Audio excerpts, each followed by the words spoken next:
próxima Trashback não vai ser sobre uma continuação de um filme que eu já falei na Trashback. Olá pessoal, bem-vindos a mais uma sessão Trashback da Trasheira Violenta. Eu sou Osvaldo e hoje vamos falar de Natal Sangrento 2, do original Silent Night, Deadly Night, parte 2, de 1987. Natal Sangrento 2 é, obviamente, uma continuação do primeiro Natal Sangrento, que eu já falei aqui na sessão Trashback do canal, e se vocês se lembram bem daquele vídeo, eu não acho o primeiro Natal Sangrento um filme tão bom assim, apesar de eu entender os diferenciais que ele tem e o motivo dele ter virado um cult classic. Natal Sangrento 2, na verdade, é um filme bem ruim, mas ele também virou um cult classic por causa daquele aspecto do tão ruim que fica bom. E na real ele é o filme mais memorável dessa franquia, acho que a gente pode chamar de franquia porque tem um terceiro também. Mas ele é o mais memorável só por causa daquela infame cena do Garbage Day que viralizou na internet.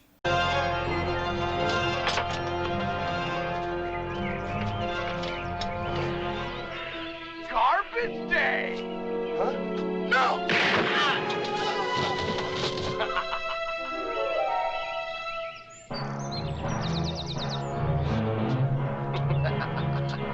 Fiquem familiarizados com ela porque isso vai passar constantemente nesse vídeo. Natal Sangrento 2 originalmente ia ser só uma reedição do primeiro filme, ia ser lançado como uma continuação, mas o diretor, um cara de nome Lee Harry, protestou e disse que eles tinham que gravar material novo. Ainda assim, o orçamento foi ridículo de baixo e metade desse filme, 40 minutos de duração, são só flashbacks do primeiro filme. E acho que não tem muito mais de contexto pra produção desse filme. Era pra ele ser o filme mais picareta da história, mas ele acabou sendo só, assim, bastante picareta, num nível um pouco acima da média. E agora ele é um cult classic por causa de uma cena de 30 segundos. Garbage Day! Huh? No! Mas antes de falar sobre esse filme, vou pedir pra vocês se inscreverem no canal se vocês não forem inscritos ainda. Comentem aí embaixo se vocês assistiram já o Natal Sangrento 2, o que vocês acham desse filme.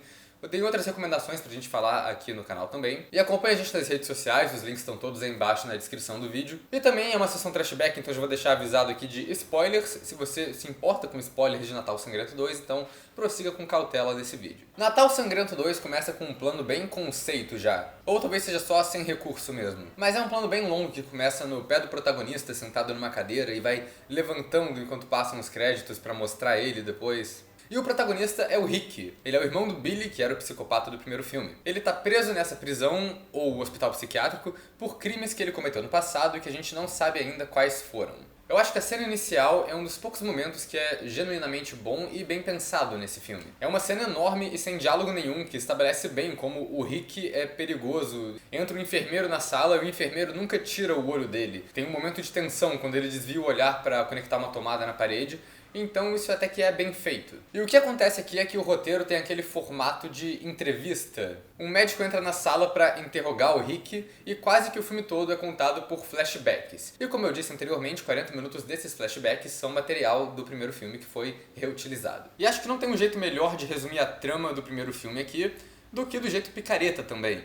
Então segue uma recapitulação da história tirada diretamente do meu primeiro vídeo da Trashback de Natal Sangrento. A trama acompanha um menino chamado Billy, que fica traumatizado com o Natal e com o Papai Noel. O primeiro ato do filme mostra a infância dele e os outros dois acompanham ele como um jovem adulto, tudo mostrando os eventos que levaram ele a se tornar um Papai Noel assassino. E olha, o Billy não teve pouco sofrimento não. Vamos listar aqui o que acontece com o Billy. Os pais dele são assassinados por um ladrão vestido de Papai Noel. Mais tarde, quando ele tem 8 anos agora, ele tá morando no orfanato e ele tem fobia de Papai Noel e de Natal no geral, ele é traumatizado com a data. Mas a freira-chefe quer forçar ele a reprimir tudo isso e ficou obrigando ele a participar das atividades natalinas. Sem falar da quantidade imensa de abuso físico e psicológico que ele sofre na mão dessa freira. E finalmente, quando ele já é um jovem adulto, ele consegue um emprego numa loja de brinquedo, mas o destino nesse filme é muito cínico, então o Billy acaba tendo que interpretar o Papai Noel da loja, e na comemoração do Natal ele toma umas bebidas e ele vê uma tentativa de estupro na loja, que o funcionário babaca tá atacando outra funcionária. E aí ele finalmente pira, acredita que é o próprio Papai Noel malvado e sai matando gente pela cidade. Ele não virou um assassino só por causa de um evento na infância, ele virou um assassino por causa de uma série de traumas. Você vê os desenhos mórbidos que ele fazia sobre o Natal, e mais importante, o tratamento que ele recebe da freira-chefe, que bate nele constantemente, e basicamente ensina que a punição corporal é uma coisa justa. E eu particularmente gosto da justificativa que eles dão pro clichê do gênero slasher de quem transa morre. Porque o Billy vê uma mulher, que acho que é uma freira, transando com um cara, e a freira-chefe pune essa mulher e ensina pra ele que sexo é uma coisa do mal que tem que ser punido. O que faz com que o Billy adulto queira matar todo mundo que transa. Continuando a história, depois que o protagonista pira, ele mata todo mundo na loja do Ira e sai matando gente aleatória pela cidade, como eu já disse. As primeiras vítimas que ele mata fora da loja são naturalmente um casal de jovens que tá transando numa mesa de sinuca. A moça vai lá abrir a porta da casa dela pro gato entrar, mas aparece o Billy com um machado e quebra a porta igual o Jack Nicholson. Também tem na trama a personagem da freira boazinha, que decide fazer o Dr. Loomis no metade do filme e vai chamar a polícia sabendo que o Billy tá indo pro orfanato. Como ela sabe disso, não é explicado,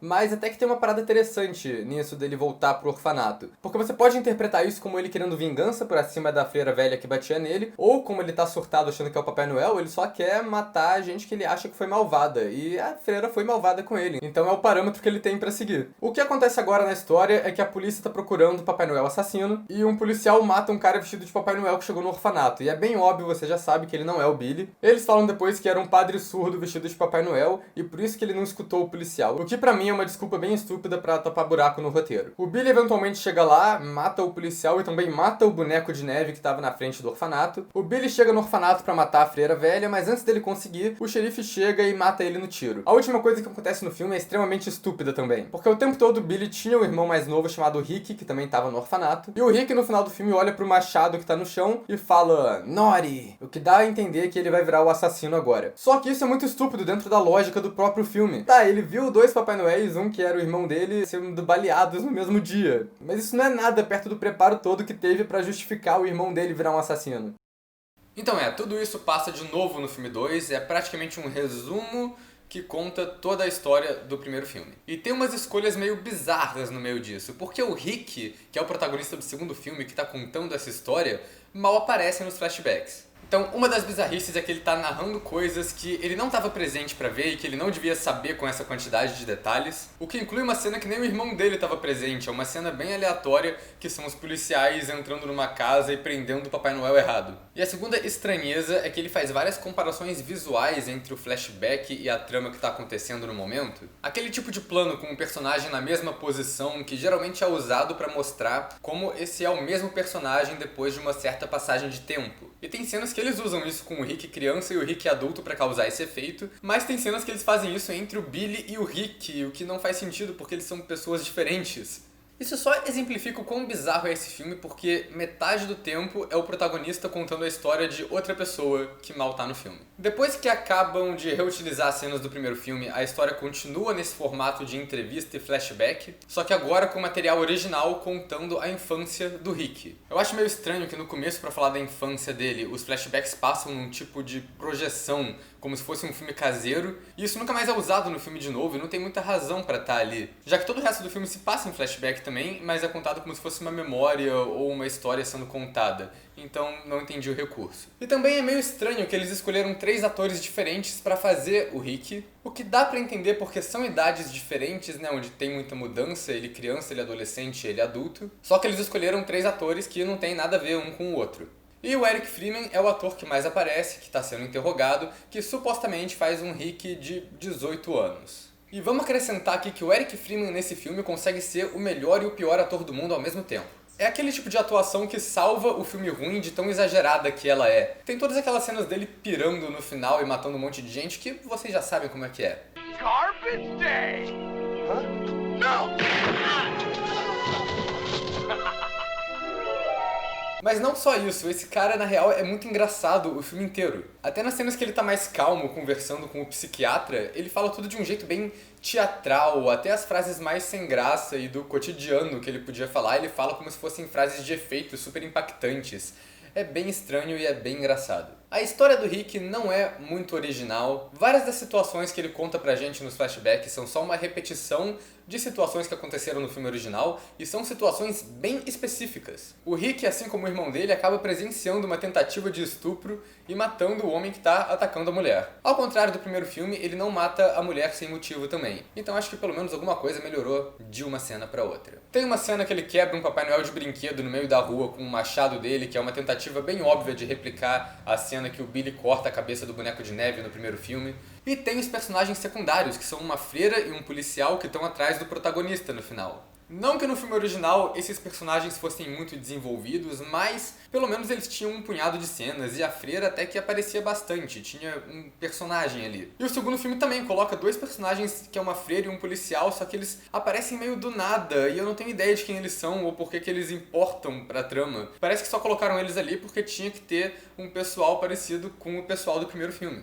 Mas nem todo o roteiro é chupinhado do primeiro filme. O que esse filme faz de original é colocar uma subtrama romântica pro Rick. É bem aleatória e mal desenvolvida, mas é diferente. Ele se apaixona por uma moça, ele sai com ela algumas vezes e ele mata ela sem motivo depois que ele descobre que ela já tinha transado com outros caras antes dele. Esse é um caso que combina mais com a personalidade do Billy no primeiro filme do que com o Rick desse filme, porque o Rick parece menos traumatizado com o conceito de sexo. Dá até pra interpretar que como o Rick foi criado no mesmo orfanato pela mesma madre superiora abusiva do irmão dele, ele tenha desenvolvido traumas parecidos. Isso pode até fazer algum sentido, mas isso vai contra o que a gente vê nos flashbacks, porque ele nunca é maltratado diretamente, a gente nunca vê isso. E eu acho que no geral isso é só um roteiro merda que confunde quem é o próprio protagonista mesmo, porque não sabe se quer fazer o primeiro filme de novo ou um filme original. Mas se tem uma coisa boa que sai dessa subtrama romântica, é a cena do cinema, que é genial. Ela não faz sentido nenhum e são umas tentativas muito falhas de autoconsciência do roteiro. Ela começa com o Rick e a namorada em um cinema vendo o trailer de um filme chamado Caos, o filme mais brutal de todos. Que obviamente é uma piada com filmes violentos e talvez uma pontada de todo aquele fuzuê e censura que rolou em cima do Natal Sangrento original. Nessa cena, o Rick mata duas pessoas numa sala pequena de cinema e bem iluminada, sem ninguém notar, mas isso não é nem a coisa mais absurda da cena. No começo passa esse trailer do Caos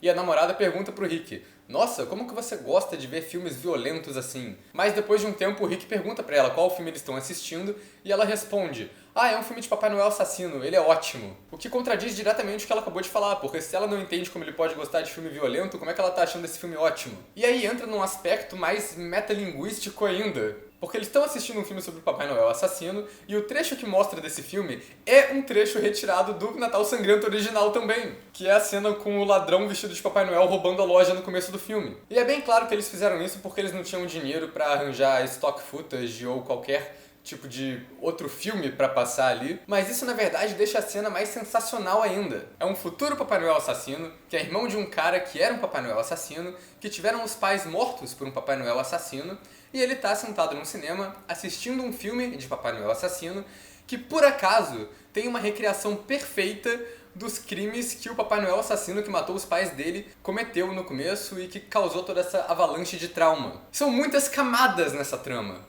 Mas vamos falar do que importa num filme slasher, que são as cenas de morte. Infelizmente, esse filme não é um dos melhores nisso. Tem alguns efeitos de sangue, mas nada muito elaborado ou muito impressionante. Tem uma cena que o Rick atravessa um cara com um guarda-chuva e abre ele depois, o que tem um visual legal. E a cena de morte, com mais efeitos mesmo, é uma cabeça falsa sendo eletrocutada. Só que ela aparece por tempo demais em cena e acaba entregando, parece bem falso. O diretor tenta dar uma disfarçada em outras cenas, ele grava uma cena de atropelamento em vários planos bem deschavados e usando uns pontos de vista estranhos, que na verdade ficam bem ruins. Eu acho que uma das piores cenas de atropelamento que eu já vi na história do cinema. Mas o pior de tudo é que o filme vai construindo pra essa explosão do personagem do Rick. Você sabe que ele eventualmente vai perder o controle e cometer algum crime horrível que vai transformar ele naquele prisioneiro super perigoso que a gente viu no começo do filme. E essa pirada começa bem com a cena da cabeça falsa, mas depois ele só mata a namorada dele de um jeito meio anticlimático. E aí ele pega uma pistola de um policial instantâneo que apareceu ali e depois ele só sai atirando em pessoas aleatórias. De fato, a melhor cena de morte do filme acaba sendo o Garbage Day mesmo, por causa do absurdo geral, a frase de efeito sem sentido, a atuação exagerada e também a trilha sonora bombástica. Garbage Day! Huh? No!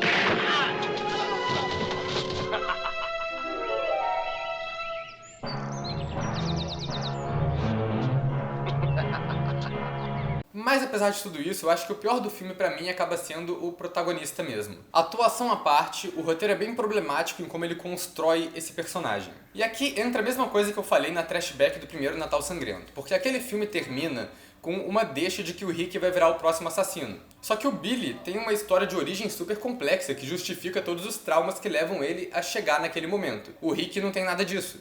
Então nesse filme o Rick é uma catástrofe de elementos misturados. Qual é o trauma dele afinal? Tem cena que ele fica pistola vendo o Papai Noel, tem cena que ele fica traumatizado com medo de freira, ele claramente é perturbado em relação a toda a história do irmão dele, mas o que tem mais destaque é que ele entra em um estado homicida toda vez que ele vê um pano ou um lenço vermelho sendo sacudido. O que é bem aleatório e só faz ele ficar parecendo com um touro de desenho animado, bem estilo Looney Tunes. E no final, como esse filme não é tão original assim, o Rick tem o mesmo objetivo que o Billy, que é matar a Madre Superiora do primeiro filme. Eles não conseguiram arranjar a mesma atriz, então nesse filme eles falaram que a Madre Superiora sofreu um derrame. E aparentemente ela sofreu um derrame enquanto fugia de um incêndio florestal, porque metade do rosto dela tá todo fudido, sem explicação nenhuma. E aliás, nesse filme a Madre Superiora mora na casa número 666. Entenderam, gente? Ela é uma freira, mora na casa 666. É um belo design de produção. Mas ok, o Rick quer ir atrás da Madre Superiora porque, igual o Billy, ele quer matar quem foi levado durante o ano. Só que, de novo, ele não tem nada do contexto que construiu o trauma do Billy pra ele ser assim também. Então, não faz sentido. E sabe de uma coisa que é o pior de tudo? Esse filme também não tem tanta coisa sobre Natal assim. O Rick se veste de Papai Noel no final e ele se passa no dia 24, mas é só isso. A maior parte da história original do filme é contada em flashbacks que se passam em outras épocas, ou ele só passa na sala do interrogatório mesmo. O primeiro filme faz sentido se passar no Natal porque é uma justificativa pro Billy estar vestido já de Papai Noel e pra ele pirar e sair matando todo mundo. Nesse filme o Rick já tá surtado desde o começo e ele podia tentar se vingar da Madre Superiora em qualquer data, não faz diferença ser Natal. E isso é a pior coisa que pode acontecer em um filme chamado Natal Sangrento. E eu aprecio uma bagaceira boa, uma trecheira divertida, e eu acho que esse filme tem umas 2 ou 3 cenas que são uma trecheira que dá pra aproveitar. Mas no geral, eu só achei ele bem cansativo, bem redundante e meio chato mesmo. Eu recomendo ele só pra quem gosta muito de filmes trash de qualidade duvidosa, porque se você preferir ver um filme que faça mais sentido, assiste o primeiro filme, que não é nenhuma obra-prima, mas com certeza é melhor do que esse. Acho que no fim, tudo que você precisa ver de Natal Sangrento, que é essencial pra você entender o filme, é o meme mesmo. São os 30 segundos do Garbage Day. Garbage Day! Que é a coisa que mais vale a pena aqui, e pra mim o resto do filme é bem dispensável. Podemos até dizer que o resto do filme é um lixo.